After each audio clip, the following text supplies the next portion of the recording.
Fala pessoal, sejam bem-vindos ao canal do Vale Concursos. Eu sou a professora Maiara, chegando com uma dica de direito administrativo para você que vai fazer a prova da Guarda Civil Municipal de Taubaté. Seja muito bem-vindo novamente.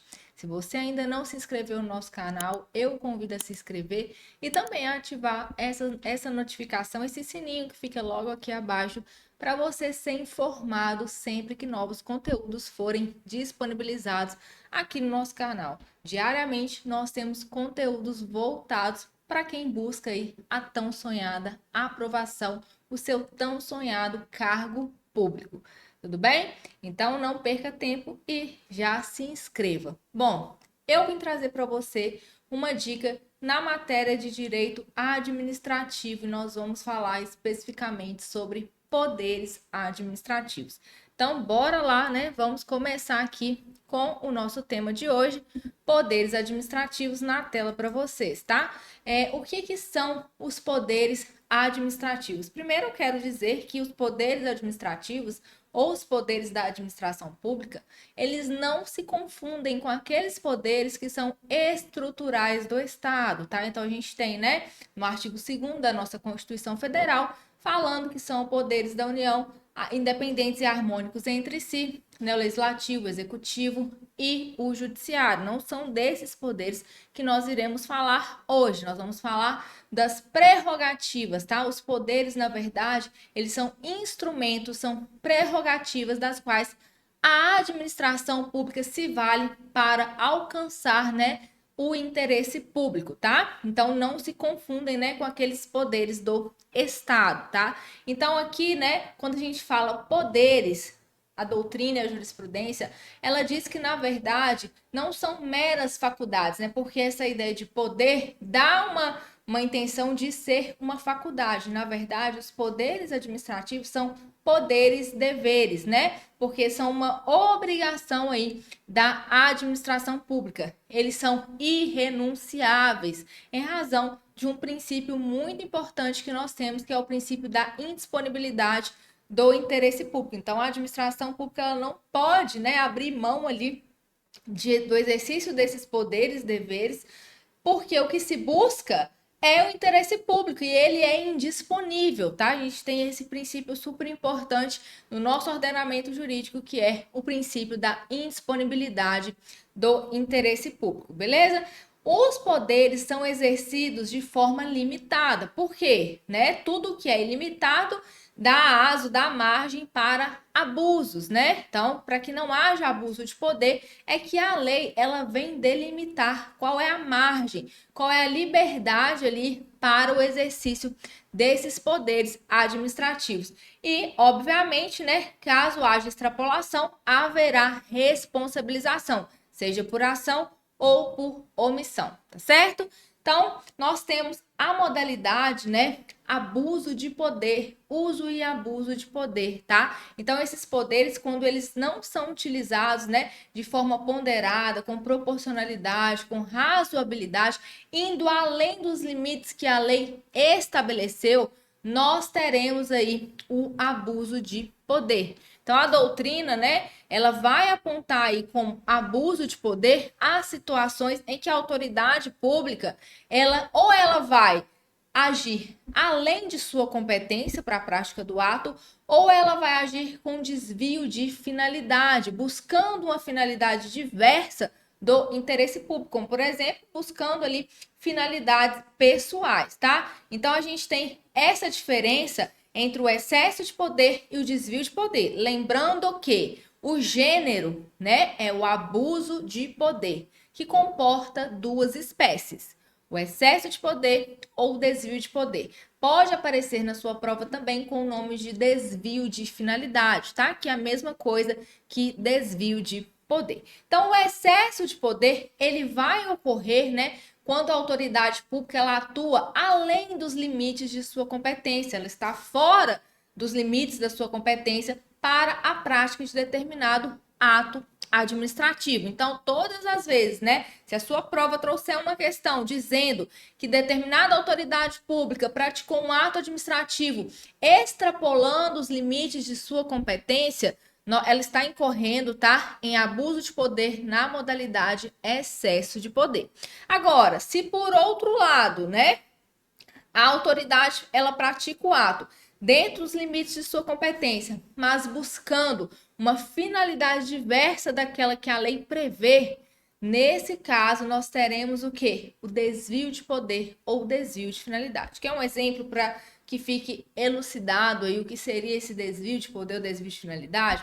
Olha só, nós não temos remoção de servidor público a título de penalidade, a título de sanção, tá? Então, se o superior hierárquico ele não gosta de seu subordinado e ele decide removê-lo simplesmente por perseguição, tá? E aí há o que? Um desvio de finalidade neste ato de remoção. Nós temos a teoria dos motivos determinantes, que significa que o motivo do ato, né? Aquele ato ali, o motivo, o que levou à prática daquele ato, o motivo ele vai vincular a existência do ato administrativo. Logo, se o motivo ele for falso ou ele for inverídico, o ato será nulo. Então, por exemplo, suponhamos que, nesse exemplo que eu dei do superior hierárquico que remove o seu subordinado, a fim de persegui-lo, a fim de puni-lo de certa maneira. Ele justifica essa remoção, dizendo que está assim procedendo porque na repartição de destino está com déficit de servidor, e isso não é verdade.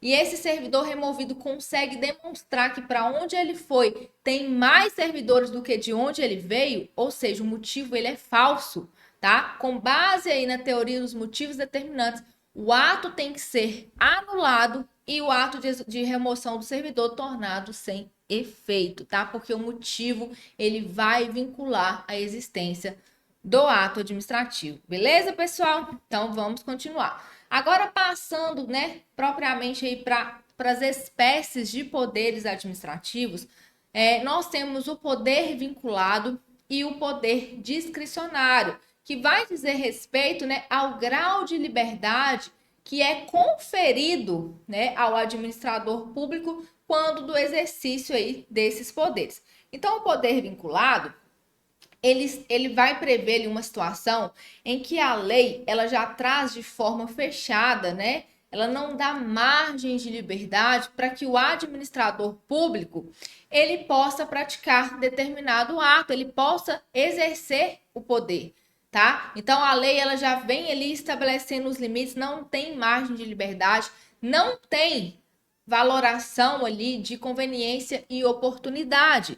Então, que uma vez que forem preenchidos os requisitos, a autoridade tem que praticar o ato, porque a lei assim determina. Então, a gente tem um exemplo da licença, né? A CNH, por exemplo, se você pretende, né, tirar a CNH ou se você já tem a sua CNH, foi necessário, né, o quê?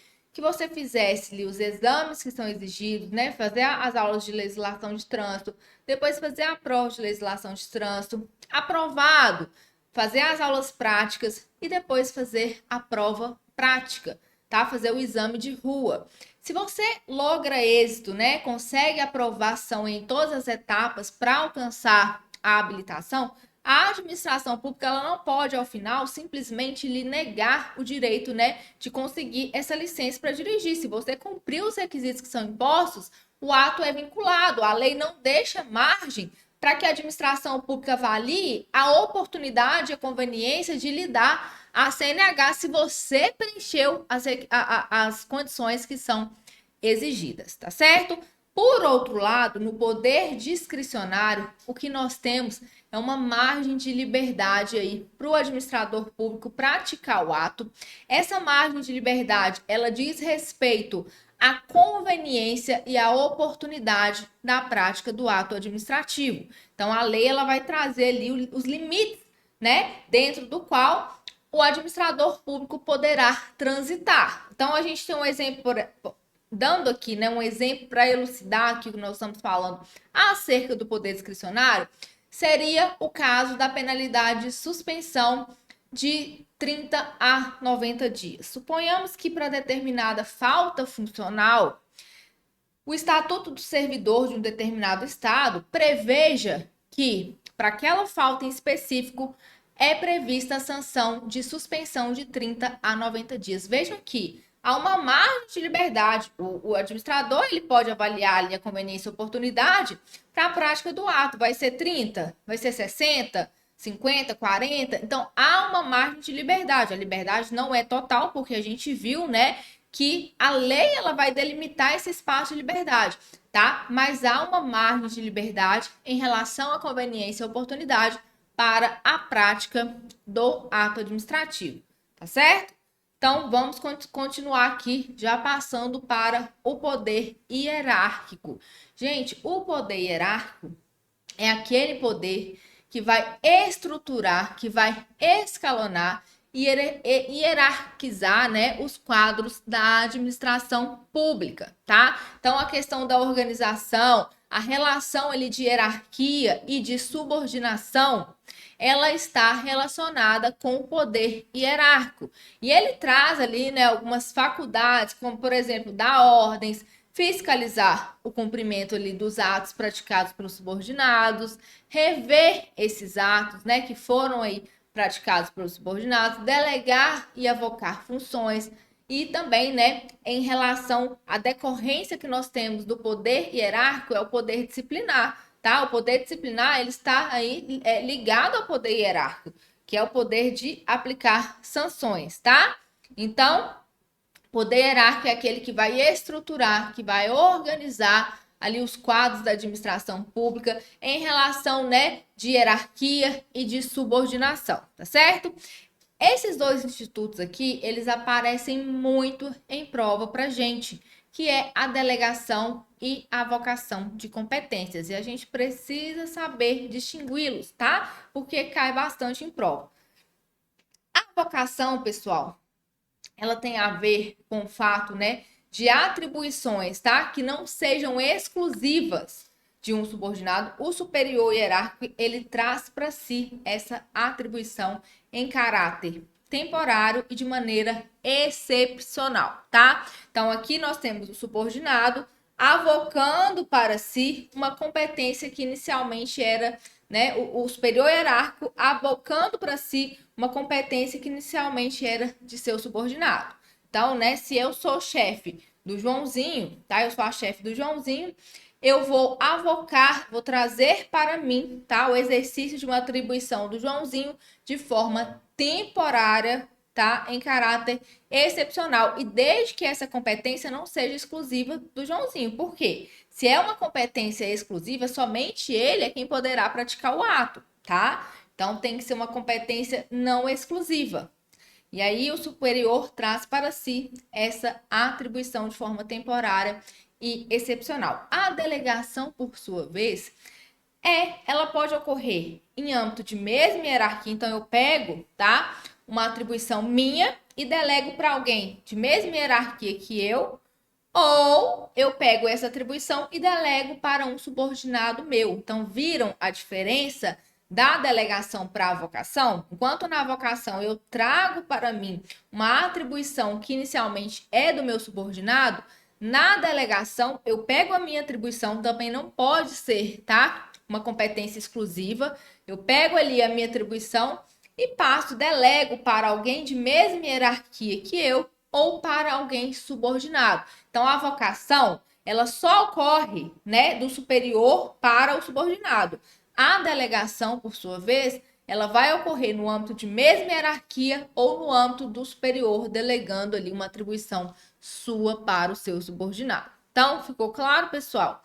Tá? Então, aqui, né, é importante a gente dizer que não pode se tratar de competência exclusiva na delegação, não pode ser, não pode ter, né, delegação de decisão de recurso administrativo e nem de edição de ato normativo, tá ok? Então, aqui a gente tem essa vedação, né, em que nós não poderemos ter a delegação, competência exclusiva, porque se a competência é exclusiva, somente aquele agente público é quem poderá praticar tal ato. Decisão de recurso hierárquico ou edição de atos normativos. Passando para o poder disciplinar, gente. Aqui no poder disciplinar, a administração pública ela vai ter, né, a prerrogativa de aplicar penalidades, garantida ali o contraditório e a ampla defesa, né, aos agentes públicos ou às pessoas que estão sujeitas à disciplina administrativa por possuírem um vínculo específico com a administração pública. E o poder disciplinar, né, um dos instrumentos do qual ele se vale é o PAD, né, o processo administrativo disciplinar. Agora, não se engane, porque o poder disciplinar, ele não recai somente sobre os agentes públicos, tá? Ele recai também sobre todo aquele indivíduo, né, que possui um vínculo com a administração pública que faz com que ele se sujeite à disciplina administrativa. Que é um exemplo? Se alguém tem um contrato de licitação, prestador ali de serviço para a administração pública por contrato de licitação, há um vínculo, tá, entre esse prestador e a administração pública. Se ele descumpre ali as regras que são impostas, a administração pública poderá aplicar-lhe penalidade.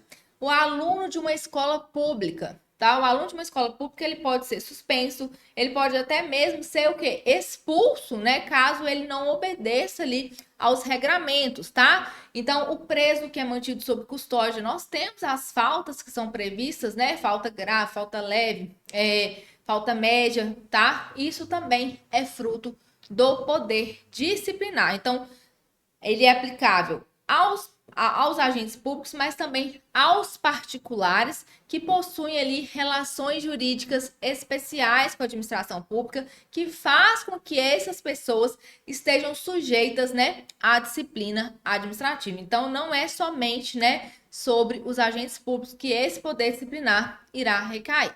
Então, aqui a gente tem uma diferença, nós ainda não vimos o poder de polícia, nós vamos vê-lo mais à frente, mas já de antemão aqui, né, fazendo aí um gancho com a matéria para que você não se confunda, a diferença entre o poder disciplinar e o poder de polícia. Por quê? O poder de polícia, ele também aplica penalidades aos indivíduos, aos administrados, só que não é necessário que haja um vínculo com a administração pública, como ocorre aqui no poder disciplinar, tá? O poder disciplinar tem que ter um vínculo aí com a administração pública.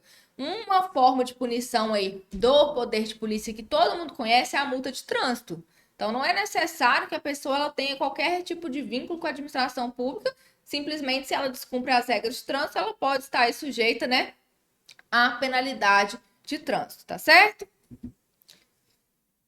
Poder normativo, ou também chamado de poder regulamentar. Gente, aqui nós temos, né, esse poder normativo ou regulamentar é uma prerrogativa que a administração pública possui para editar atos administrativos gerais e abstratos para que possibilitem a fiel execução de lei. O exemplo mais corriqueiro que nós temos são os decretos regulamentares. Então, nós temos uma lei e essa lei ela precisa ser complementada por um decreto para que esse decreto venha lhe dar uma fiel execução, tá? Então, a lei ela vai inovar no ordenamento jurídico, o decreto não. Normalmente, né, esses decretos são expedidos pelo chefe do executivo. Então, pode ser, né, poder normativo ou poder regulamentar, que pode aparecer na sua prova, tá? Então, ó, no exercício do poder regulamentar, o Estado ele não inova no ordenamento jurídico, né? Porque quem faz isso é a lei, né? Quem cria direitos e obrigações é a lei. A administração, ela faz expedir normas que vão assegurar a fiel execução dessa lei. Então, né, esse poder normativo, ele está abaixo ali da lei, tá? Ele vai simplesmente o quê? Regulamentar, complementar, suplementar a lei ali, possibilitando que ela tenha uma fiel execução. Agora, falando do poder de polícia, gente, o poder de polícia, ele é extremamente importante, tá? E dentro do tema poderes administrativos, é o que você deve dar maior atenção pelas particularidades que ele possui e porque as bancas elas gostam desse poder, tá? Então, o poder de polícia, primeiro ponto que eu quero chamar a atenção aqui é que o poder de polícia não é a polícia órgão de segurança pública, tá? O poder de polícia que nós estamos falando aqui é o poder de polícia administrativa, tá? Não se confunde com os órgãos de polícia lá do artigo 144 da Constituição Federal. Então, o que é o poder de polícia? O poder de polícia aqui, no âmbito da administração pública, é a prerrogativa que a administração pública tem de limitar, de condicionar o exercício de direitos individuais em prol, né, do interesse público, tá? Então a administração ela vai e limita ali, né, o exercício individual de um direito para beneficiar o interesse público. O conceito de poder de polícia, ele é trazido no Código Tributário Nacional, tá? Então olha só, o que o CTN ele fala, ó, poder de polícia como função da administração pública de limitar ou disciplinar direitos, regulando a prática de ato. Então, como que o ato tem que ser praticado ou abstenção de fato, tá? Então, a abstenção, né, não praticar o ato, porque senão o interesse público seria prejudicado, em razão do interesse da coletividade concernente à segurança, à higiene, à ordem, aos costumes, ao exercício de atividades econômicas que dependem de autorização e concessão, bem como aos direitos individuais e coletivos. Olha só onde há a incidência do poder de polícia. Se alguém quer abrir uma lanchonete, um restaurante, o que é necessário? Alvará, né? De funcionamento, alvará da vigilância sanitária. Casa noturna tem que ter ali o alvará, né, do Corpo de Bombeiros, dizendo que aquele local está apto a receber o público, tá? Para construir, né? Precisa de uma licença para construir, tem que ter a placa lá do responsável técnico pelaquela obra. Tudo isso é incidência do poder de polícia. Esse poder que limita, esse poder que condiciona, que vai dizer como o direito individual será exercido, ou, né, até mesmo quando ele não deve ser exercido, para que o interesse público ele sobressaia, né? Para que o interesse público ele seja preservado. Por que que a gente precisa de autorização da administração pública para ter a posse de arma de fogo, né? Para resguardar o interesse da coletividade, a ordem pública, a segurança pública, tá? Então, tudo isso é incidência do poder de polícia. Então, algumas características que o poder de polícia possui, ó. Ele incide sobre direitos à liberdade e à propriedade. Ele não retira o direito, apenas define a forma de se exercer o direito. Então, né, há locais aí, por exemplo, que só pode ser feita construções até determinado número de pavimentos, né? Aqueles locais de praia, né? Hoje em dia, às vezes é comum você ver ali um local de praia em que há construções mais baixas ali na avenida da praia e as maiores, né, logo atrás, tá? Então, tudo isso, nessas limitações, é o exercício do poder de polícia. Ele pode ser praticado, né, de maneira preventiva, como, por exemplo, quando numa via pública aí é definida até qual quilometragem por hora pode ser transitado ali com automóvel, tá? Ele pode ser fiscalizatório, né? Quando, por exemplo, a administração coloca barreiras eletrônicas para verificar se aquela velocidade que está estabelecida pela via, ela está sendo cumprida. E a penalização diante desse cumprimento. Se não cumpriu, né? Passou na barreira eletrônica ali, verificou-se que aquele automóvel estava acima da velocidade permitida para a via, aplicação da multa de trânsito, tá?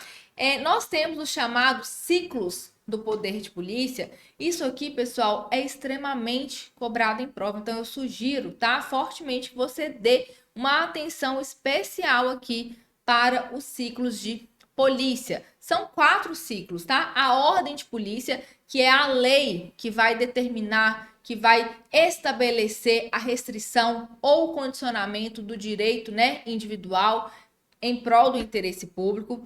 Nós temos o consentimento de polícia, que é quando, né, a administração pública ela permite que determinado direito individual seja exercido, dizendo como ele deverá ser exercido. Exemplo, né? Vai construir até 6 andares, não pode ser superior a isso. Ou toma aqui a habilitação para dirigir. O CTB vem, exige a CNH para que um indivíduo possa conduzir veículo automotor. Então, preenchidos os requisitos, vem o consentimento de polícia, que é quando a administração pública ela dá anuência ali para que o particular ele pratique o determinado ato que o poder de polícia controla.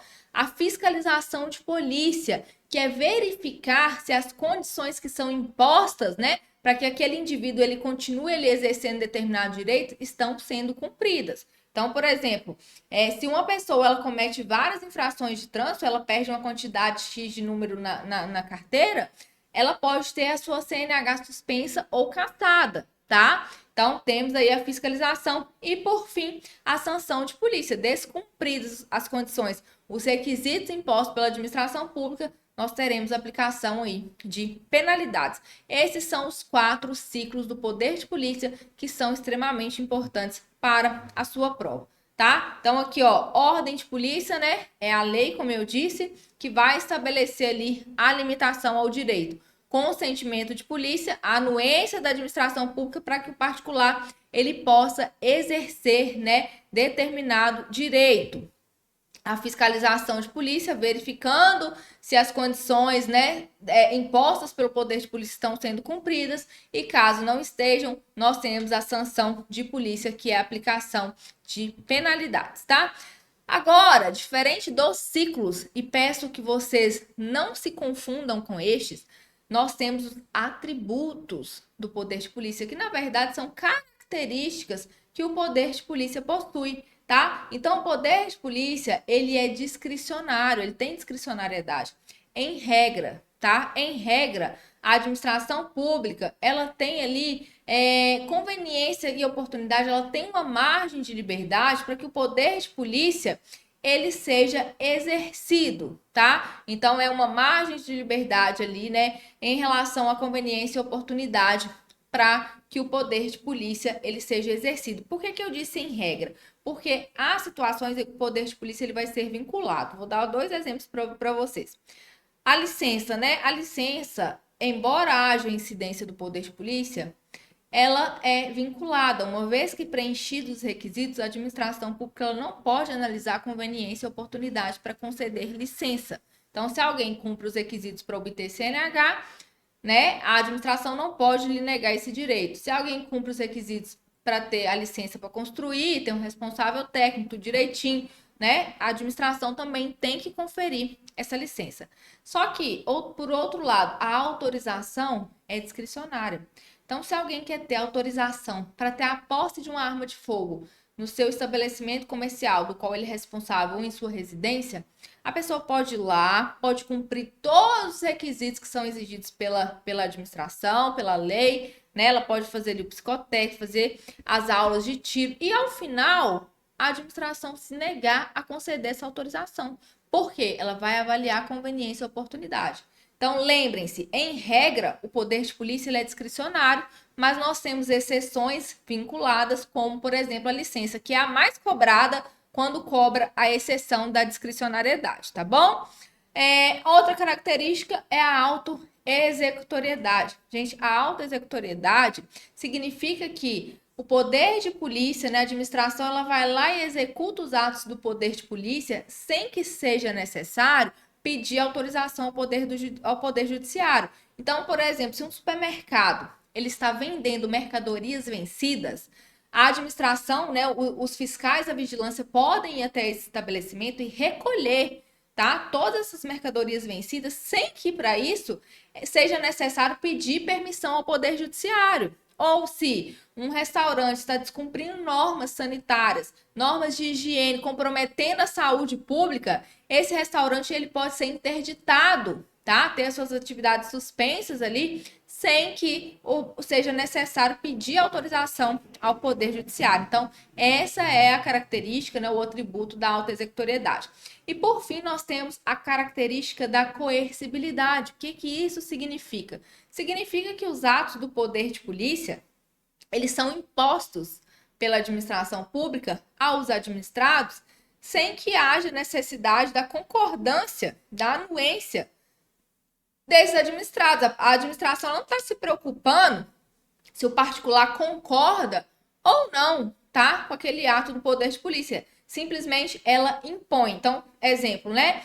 Quando uma via de trânsito ela tem ali a sua velocidade restringida, a administração não quer saber se o administrado, se o particular concorda ou não. Se ele não cumprir, a multa de trânsito chegará, tá certo? Então, os atos do poder de polícia, eles são impostos, né? Eles são dotados de obrigatoriedade. Beleza, pessoal? Assim nós encerramos aqui, falamos aí, né, dos poderes da administração pública, os poderes que são aí as prerrogativas e ao mesmo tempo poder dever da administração pública. Eu espero que vocês tenham gostado. Se vocês querem ver, né, algum conteúdo aqui do seu edital, deixe um comentário, deixe seu feedback, isso é importante para que a gente continue trazendo mais dicas como essa para vocês, tá? Se você até agora não se inscreveu no canal, aproveite, já se inscreva e ative as notificações. Nós teremos mais dicas para GCM de Taubaté e eu os aguardo muito em breve. Tchau, tchau, bons estudos.